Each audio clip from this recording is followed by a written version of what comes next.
In last class, we have learnt about the atomic number and the mass number. In today's lecture, we will study the electronic configuration. Electronic configuration का क्या मतलब है? Simply अगर हम कहें कि arrangement of electrons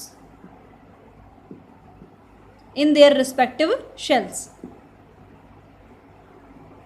so Bohr atomic model के according जो इलेक्ट्रॉन्स हैं वो शेल्स के अंदर रिवॉल्व करते हैं, अपने रिस्पेक्टिव ऑर्बिट्स के अंदर रिवॉल्व करते हैं, right.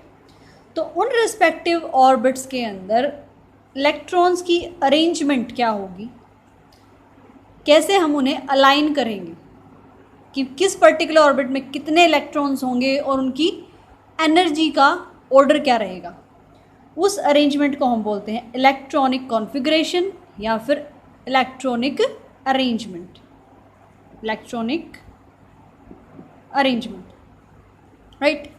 So according to Bohr model हमने क्या पढ़ा था कि एटम के अंदर ऑर्बिट्स होते हैं और ऑर्बिट्स की नेमिंग हमने की थी K, L, M, N and so on.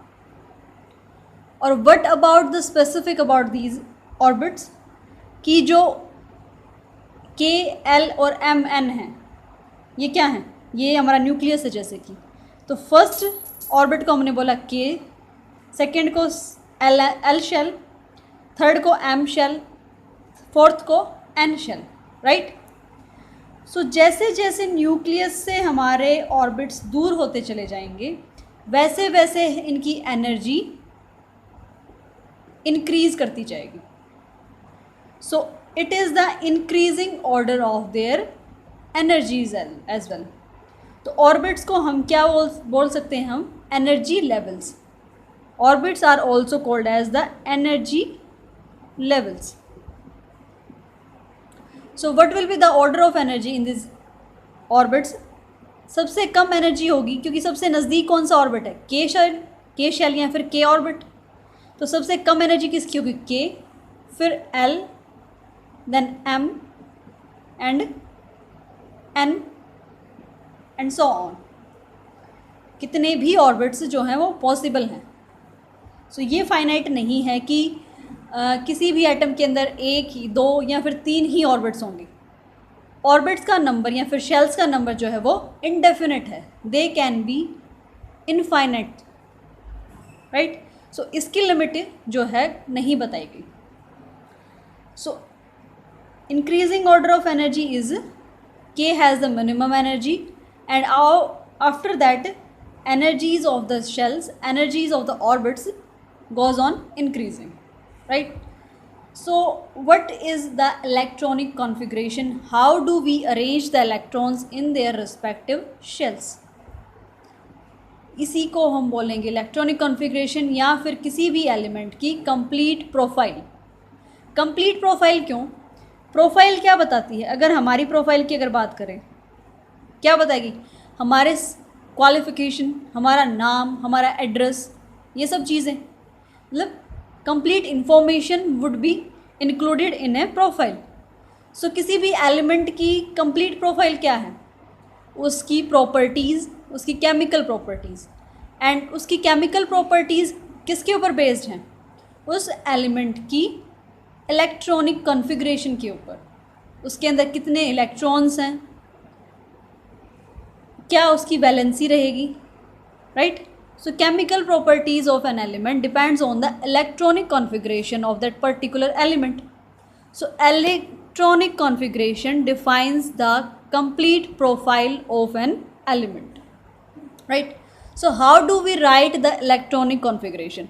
कैसे हम इलेक्ट्रॉन्स को अरेंज करते हैं कि फर्स्ट ऑर्बिट में कितने इलेक्ट्रॉन्स फिल किए जा सकते हैं, ठीक है, सेकंड में कितने इलेक्ट्रॉन्स फिल किए जा सकते हैं maximum, and so on. So इसी चीज़ को हम बोलेंगे इलेक्ट्रॉनिक कॉन्फ़िगरेशन.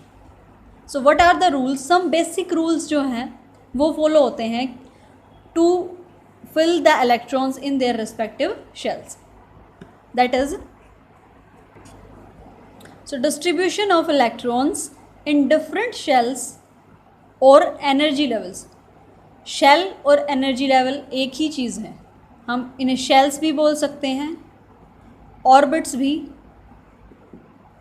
या फिर एनर्जी लेवल्स। एनर्जी लेवल्स का मतलब हमने इलेक्ट्रॉन्स को उनके इंक्रीजिंग ऑर्डर ऑफ एनर्जी के फॉर्म में अरेंज किया है। सो इसीलिए इन ऑर्बिट्स को हम एनर्जी लेवल भी कहते हैं। ठीक है, नाउ किसी भी ऑर्बिट के अंदर से nth ऑर्बिट की हम बात कर रहे हैं। nth मतलब n can be first orbit हो सकता है, सेकेंड ऑर्बिट हो सकता है, थर्ड, फोर्थ, फिफ्थ या सिक्स्थ। ठीक है, सो nth ऑर्बिट के अंदर मैक्सिमम इलेक्ट्रॉन फिल किए जा सकते हैं 2n²। क्या? The maximum number of electron in different shells can be calculated by the formula 2n²। किसी भी शेल के अंदर या फिर किसी भी ऑर्बिट के अंदर मैक्सिमम 2n² इलेक्ट्रॉन्स फिल किए जा सकते हैं। व्हाट इट मीन्स, मान लिया हमने फर्स्ट ऑर्बिट की बात की, ये हमारा न्यूक्लियस, ये है हमारा first orbit. So first orbit मतलब n की value 1। n is the which orbit we are talking about. First orbit की बात कर रहे हैं तो वहाँ पे n की वैल्यू हो जाएगी 1। सेकेंड की बात कर रहे हैं तो n की वैल्यू हो जाएगी 2। थर्ड ऑर्बिट की अगर बात कर रहे हैं तो n की वैल्यू होगी 3। ठीक है, सो अगर हमें पता करना है कि फर्स्ट ऑर्बिट के अंदर कितने इलेक्ट्रॉन्स फिल किए जा सकते हैं, that will be calculated by formula 2n²। तो फर्स्ट ऑर्बिट के अंदर कितने होंगे? n की वैल्यू 1, 1 का स्क्वायर 1। तो फर्स्ट ऑर्बिट के अंदर मैक्सिमम 2 इलेक्ट्रॉन फिल किए जा सकते हैं। सो हमने कर दिए fill, maximum 2 electron can be filled in first orbit. अगर हम सेकेंड ऑर्बिट की बात करें, n is equal to 2। So second orbit के अंदर कितने इलेक्ट्रॉन फिल किए जा सकते हैं? Maximum 2n²। n की वैल्यू यहाँ पे क्या है? 2, 2 का स्क्वायर 4, 4 इंटू 2 8। सो सेकेंड ऑर्बिट के अंदर, सेकेंड शेल के अंदर हम मैक्सिमम 8 इलेक्ट्रॉन फिल कर सकते हैं। ऐसे ही अगर n की वैल्यू है थर्ड, अगर हम थर्ड शेल की बात करें तो इसके अंदर फिल किए जा सकते हैं 2n²। n की वैल्यू यहाँ पे क्या है? 3। तो थर्ड शेल में इलेक्ट्रॉन फिल किए जा सकते हैं 3 3 9, 9 into 2 18, 18 electrons.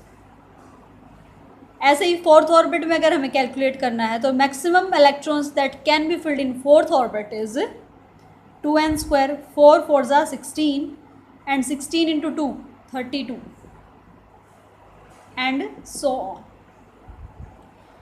Right, let's see with the example. For example हमें निकालना है maximum number of electrons, electronic configuration in helium atom. Helium है, हीलियम का एटॉमिक नंबर 2। ठीक है, तो इसके फर्स्ट ऑर्बिट के अंदर कितने इलेक्ट्रॉन्स फिल कर सकते हैं? 2n²। सो n की वैल्यू अगर 1 है तो क्या होगा? कितने इलेक्ट्रॉन्स? 2। सो 2 इलेक्ट्रॉन्स। 2 ही इलेक्ट्रॉन थे, हीलियम एटॉमिक नंबर 2 है, दैट मीन्स इसके अंदर नंबर ऑफ इलेक्ट्रॉन कितने होंगे? 2। तो सारे के सारे इलेक्ट्रॉन इसके फर्स्ट ऑर्बिट में हमने फिल कर दिए, तो आगे की ज़रूरत ही नहीं। आगे इलेक्ट्रॉन हम फिल नहीं कर रहे हैं, इसका मतलब ये नहीं कि आगे ऑर्बिट्स नहीं हैं। Orbits are there present. Orbits मतलब एनर्जी लेवल्स। अगर हम इन इलेक्ट्रॉन्स को एनर्जी प्रोवाइड करें, दे गेट एक्साइटेड और एक्वायर द हायर एनर्जी, तो हम कह सकते हैं कि वो हायर ऑर्बिट में जंप कर जाएंगे। तो जंप करने के लिए ऑर्बिट तो चाहिए ना।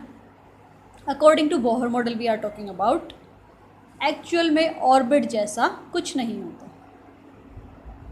Electron possesses their respective energies and they all the electrons with different energy present in the same space। एक ही जगह पे फर्स्ट ऑर्बिट के इलेक्ट्रॉन्स भी होंगे, सेकंड के भी होंगे, थर्ड के भी होंगे। उनकी एनर्जीज़ के अंदर डिफरेंस होगा, लेकिन वो एक ही स्पेस को यूज़ करेंगे, एक ही स्पेस के अंदर प्रेजेंट रहेंगे। तो ये ऑर्बिट्स का फिनोमेना इज़ हाइपोथेटिकल, ठीक है। आगे स्क्रोडिंगर वेव इक्वेशन आई थी, इरविन स्क्रोडिंगर, जो कि माइलस्टोन है केमिस्ट्री की फील्ड में, क्वांटम मैकेनिक्स का इंट्रोडक्शन जहाँ से हुआ। तो स्क्रोडिंगर वेव इक्वेशन ने बहुत ही अच्छी तरीके से एटम की स्ट्रक्चर को डिफाइन किया था, that you will study in the higher classes, right. तो उसके अकॉर्डिंग जो इलेक्ट्रॉन्स हैं वो कोई भी डेफिनेट, कोई कंक्रीट ऑर्बिट नहीं होते उसके अंदर, सारे के सारे electron with different energy, they possesses different energies but uses the same space, they are present in the same space around the nucleus, right?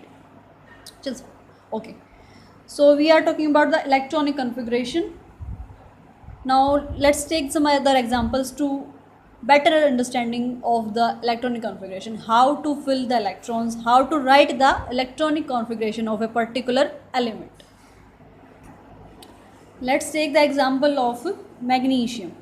सो जो ऊपर मैंने 2 पॉइंट्स लिखे हैं उनको एक्सप्लेन करते हैं। मैग्नीशियम का एटॉमिक नंबर क्या होता है? 12। सो हमें इसके अंदर इलेक्ट्रॉन्स कितने होंगे? 12 ही इलेक्ट्रॉन्स होंगे। तो हमें 12 इलेक्ट्रॉन्स की अरेंजमेंट करनी है इन देयर रिस्पेक्टिव ऑर्बिट्स, राइट। तो ये हो गया हमारा न्यूक्लियस, ये हो गया हमारा first orbit, second and so on, हम विल ड्रॉ, ठीक है। तो n is equal to 1, n is equal to 1. How many electrons can it accommodate? 2n square, right? So यहाँ पे n की वैल्यू क्या है? 1. So 2 into 1 का स्क्वायर इज इक्वल टू 2. तो फर्स्ट ऑर्बिट में हमने इलेक्ट्रॉन फिल कर दिए 2, ठीक है। Now in the second orbit n is equal to 2, 2n square, 2 into 2 का स्क्वायर, 2 2 ज़ा 4 into 2 8. तो सेकेंड ऑर्बिट में हमने फिल कर दिए 8 electrons, 1 2 3 4 5 6 7 and 8, right? In the third orbit n is equal to 3. So electrons 2n square, 2 into 3 का square, 3 3 ज़ा 9, 9 into 2 18. कितने इलेक्ट्रॉन फिल हो चुके हैं? 8 + 2 10 हो चुके हैं। टोटल इलेक्ट्रॉन्स हमारे पास कितने हैं? 12। तो थर्ड में 18 इलेक्ट्रॉन्स फिल किए जा सकते हैं, लेकिन हमारे पास बचे तो 2 ही हैं। सो 2 इलेक्ट्रॉन हमने यहाँ पे फिल कर दिए। सो 12 के 12 इलेक्ट्रॉन्स की जो अरेंजमेंट है वो हमने उनके रिस्पेक्टिव ऑर्बिट्स के अंदर कर दी। So what will be the electronic configuration? ECC अगर हमने नोट करें, electronic configuration of magnesium is equal to 2, first orbit में 2 electrons, then 8 in the second orbit and 2 in the last and third orbit. तो ये हो गई हमारी electronic configuration of magnesium, right. तो मैं इलेक्ट्रॉनिक कॉन्फ़िगरेशन कैसे कैलकुलेट करनी है? एटॉमिक नंबर लिखेंगे सबसे पहले, फिर फर्स्ट ऑर्बिट में कितने इलेक्ट्रॉन फिल कर सकते हैं हम, using this formula we will calculate. After that will second and third orbit में हम जो है ऐसे करके जितने भी इलेक्ट्रॉन्स हमारे पास हैं उनकी अरेंजमेंट कैलकुलेट कर लेंगे बाय यूजिंग 2n स्क्वायर, ठीक है। और फिर इसको हम लिखेंगे ऐसे, इलेक्ट्रॉनिक कॉन्फ़िगरेशन किसी भी एलिमेंट की is equal to first orbit में कितने इलेक्ट्रॉन्स हैं, सेकंड में कितने, थर्ड में कितने, और इन नंबर्स को हम सेपरेट करेंगे बाय यूजिंग कॉमास। बीच में हम क्या लगाएंगे? कॉमास। Is that clear? हमने लिखा है कि 8 electrons in the last shell. अगर हमारे लास्ट शेल के अंदर 8 इलेक्ट्रॉन्स हैं, 8 का मतलब होता है ऑक्ट, ठीक है। तो अगर हमारे लास्ट शेल में 8 इलेक्ट्रॉन्स प्रेजेंट है तो उसको हम बोलते हैं स्टेबल इलेक्ट्रॉनिक कॉन्फ़िगरेशन। वो एलिमेंट क्या है? स्टेबल है। स्टेबल होने का मतलब वो रिएक्ट करने की कैपेबिलिटी कम रखता है, ठीक है। That will be least reactive. So इसको हम बोलते हैं octet state. If there are 8 electron in the last shell, so that state of that orbit is called octet state या फिर octet rule, so if the 8 electrons are there in the last shell, it is called octet. उस element का क्या complete है? Octet complete है। और उस configuration को हम बोलेंगे stable configuration, that electronic configuration is stable. तो वो इलेक्ट्रॉन लूज़ करने की एबिलिटी और गेन करने की एबिलिटी कम रखेगा। Losing and gaining of electron, ये होती है valency. So valency we will study in the next lecture. तो कुछ और एग्जाम्पल कर लेते हैं on the basis of electronic configuration. So आप भी लिखो, वीडियो पॉज करके पोटाशियम की इलेक्ट्रॉनिक कॉन्फ़िगरेशन लिख के देखो, and then check whether you have written correct और नॉट। हमें किसकी लिखनी है? पोटाशियम। पोटाशियम का atomic number 19। Write down, pause the video. So potassium की इलेक्ट्रॉनिक कॉन्फ़िगरेशन क्या होगी? फर्स्ट ऑर्बिट के अंदर n is equal to 1। First orbit के अंदर electronic configuration 2n square 2। Second orbit के अंदर, सेकेंड शेल के अंदर 2 स्क्वायर 2 2 4 इंटू 8। Third 2 into 3 3 3 9 18। कितने इलेक्ट्रॉन्स हमारे पास? 19 है, तो ये 18 आ गया। तो यहाँ तक हम कम्प्लीटली फिल कर सकते हैं। तो मैक्सिमम अकोमोडेशन ये है, तो इसके अकॉर्डिंग हमें फिल करनी है electrons in their respective shell. तो electronic configuration of potassium will be 2 8 10 electron हो गए। कितने फिल कर रहे हैं? 19। सो थर्ड में कितने आएंगे? 9। Is it true? No. Last, ये अकोमोडेशन तो ठीक है, लेकिन लास्ट जो शेल है, सेकंड पॉइंट यही कहता है, ये जो सेकंड पॉइंट है ये क्या कहता है? मान लिया हमने, अगर वो लास्ट शेल की बात कर रहा है, अगर लास्ट शेल की अकोमोडेशन पावर 8 से ज़्यादा भी है, अगर, इस बात को ध्यान से सुनो, अगर लास्ट शेल की अकोमोडेशन पावर मतलब कितने इलेक्ट्रॉन वो होल्ड कर सकता है, कितने इलेक्ट्रॉन उसके अंदर हम फिल कर सकते हैं, अगर फिलिंग की कैपेसिटी 8 से ज़्यादा भी है, हम किसकी बात कर रहे हैं? लास्ट शेल के अंदर, तो भी लास्ट शेल के अंदर मैक्सिमम 8 इलेक्ट्रॉन्स ही फिल किए जा सकते हैं। क्या? इलेक्ट्रॉन की फिलिंग होगी 2n स्क्वायर रूल के अकॉर्डिंग ही, लेकिन लास्ट शेल के अंदर मैक्सिमम हम 8 इलेक्ट्रॉन्स फिल करेंगे, और बाकी जो इलेक्ट्रॉन बच गए उससे नेक्स्ट शेल में हम डाल देंगे। जैसे देखो, पोटाशियम था, इसकी लास्ट शेल कौन सी आ रही थी? ये वाली, ठीक है। इस शेल के अंदर 9 इलेक्ट्रॉन अगर हम फिल कर देते हैं तो ये लास्ट शेल हो जाती है। तो यही कहा गया है कि अगर हमारी लास्ट शेल है, इसकी अकोमोडेशन पावर 30, वैसे 18 है, क्या है इसके अंदर हम मैक्सिमम 18 इलेक्ट्रॉन फिल कर सकते हैं। क्योंकि ये लास्ट शेल है, because it is the last shell, इसके अंदर हम मैक्सिमम 8 इलेक्ट्रॉन ही फिल करेंगे, मैक्सिमम 8 इलेक्ट्रॉन ही फिल कर सकते हैं। तो हमारी इलेक्ट्रॉनिक कॉन्फ़िगरेशन क्या हो जाएगी? 8, एंड जो एक इलेक्ट्रॉन बच गया वो आ जाएगा यहाँ पे, अगले ऑर्बिट के अंदर, अगले शेल के अंदर। ध्यान रहेगा, राइट? तो लास्ट शेल अगर है तो उसके अंदर मैक्सिमम 8 इलेक्ट्रॉन्स ही फिल करने हैं। अदरवाइज दूसरे ऑर्बिट्स के अंदर हम 2n स्क्वायर रूल ही फॉलो करेंगे, 2n स्क्वायर के अकॉर्डिंग ही इलेक्ट्रॉन्स की फिलिंग करेंगे। सिर्फ लास्ट शेल के अंदर मैक्सिमम 8 इलेक्ट्रॉन्स फिल करने हैं, और बाकी जो इलेक्ट्रॉन्स बच गए वो नेक्स्ट ऑर्बिट के अंदर हम ट्रांसफ़र कर देंगे, राइट? और ऑर्बिट्स को हम सेपरेट करेंगे, ऑर्बिट के अंदर जो इलेक्ट्रॉन्स का नंबर है उसको हम सेपरेट करके लिखेंगे by using commas in between them. तो पोटाशियम की इलेक्ट्रॉनिक कॉन्फ़िगरेशन हमने लिखी है। इसके फर्स्ट ऑर्बिट में 2 इलेक्ट्रॉन, सेकंड में 8, थर्ड में 9 इलेक्ट्रॉन्स फिल हो रहे थे, क्योंकि ये लास्ट शेल हमारी बन रही थी। तो इसके अंदर हम सिर्फ 8 इलेक्ट्रॉन्स फिल करेंगे, और जो एक इलेक्ट्रॉन बच गया उसको हम नेक्स्ट ऑर्बिट में शिफ्ट कर देंगे। तो हमारी पोटाशियम के इलेक्ट्रॉनिक कॉन्फ़िगरेशन हो जाएगी ये। क्लियर? तो आप प्रैक्टिस करेंगे, अब लिखेंगे, होमवर्क कंसिडर कर लीजिए इसको। कैल्शियम की इलेक्ट्रॉनिक कॉन्फ़िगरेशन लिखनी है, आर्गन की।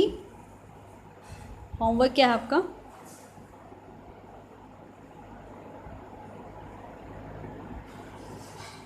Right the electronic configuration of first argon, aluminium, ये क्या है? Argon, aluminium,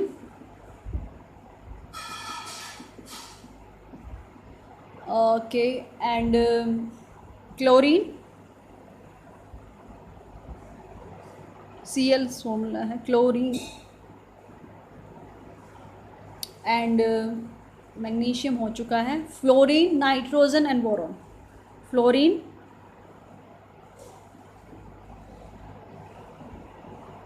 nitrogen,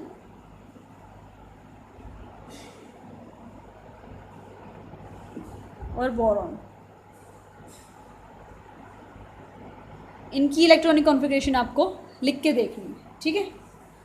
so it is enough for today, thank you for watching, and also practice for the writing electronic configuration of the elements, right. Next lecture में हम पढ़ेंगे valency and the formation of ions. Thank you.